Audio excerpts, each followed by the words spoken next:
The 1-Minute Manager by Ken Blanchard and Spencer Johnson is a classic book on management leadership that is so successful that even 30 years after first being published, its value still remains as a tremendous source of practices that help people become better managers and leaders. As a manager, you can learn these techniques from the 1-Minute Manager, so you can use them to have more time for planning, more time for balancing work with life, and at the same time share the same benefits to the people you are managing as you show them that you care about them as individuals. The 1-Minute Manager is actually a fable that begins when a young man searches for an effective manager, as he himself wants to work for a manager and then become one himself. In this journey, the young man meets a person who calls himself none other than the 1-Minute Manager. The 1-Minute Manager calls himself as such because his main principle is to manage and coach people in his company to help them produce great results in as little time as possible. The 1-Minute Manager invites the young fellow to speak with 3 of the employees that the 1-Minute Manager currently manages. The young man then starts out to learn the 3 greatest secrets of the 1-Minute Manager. In the story, the 1-Minute Manager reveals 3 techniques for effective management.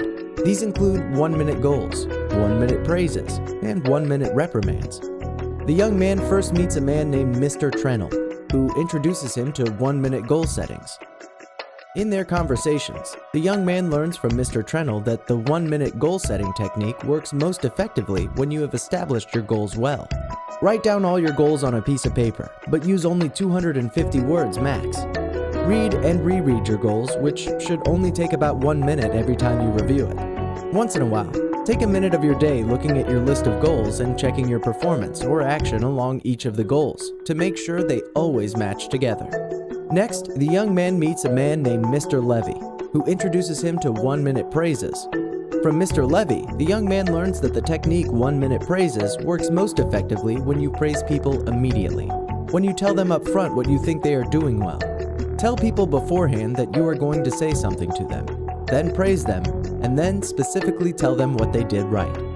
Also tell them how good it makes you feel learning about the things they did right, and how they help other people working in the organization. Let them feel your gratitude. Encourage them to keep performing well, and shake their hands or touch them to let them know your support for each of their little successes in the organization. Finally, the young man meets the lady Miss Brown, from whom he learns the last secret of the 1-Minute Manager, 1-minute reprimands. Miss Brown teaches the young man that 1-minute reprimand works most effectively when you tell people beforehand you are going to tell them something. Specifically, how you think they are doing. Do reprimand people immediately with no uncertainty at all. Tell them specifically what they did wrong. Tell them how you feel about it, and do so in absolutely no uncertain terms. Despite the uncomfortable silence that ensues, allow them to feel how you are feeling. On the other side, let them know that you value them. Come closer to them or touch them to show that you were all honesty and on their side. Reaffirm them that you still think well of them, though not of their current poor performance.